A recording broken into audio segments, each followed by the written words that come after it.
কোথা থেকে যে এত টমেটো গাছ উঠেছে, পুরো আবল তাবল হয়ে গেছে।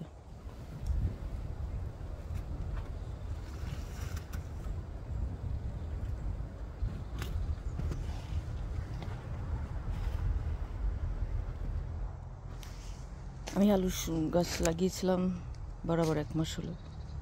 মাশাআল্লাহ 1 মাসে কি সুন্দর পরিবর্তন হয়েছে, একদম ফুল টুল চলে আসছে।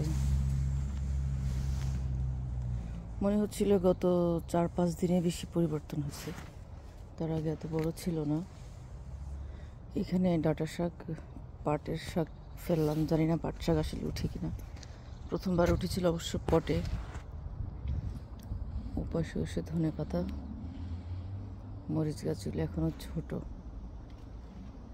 তুন্দুল, ঝিঙ্গে ওগুলো সব ওই সাইডে, রানাস বিন। এই সাইডে পটে কিছু বেগুন দিয়েছি, কিছু মাটিতে করেছি।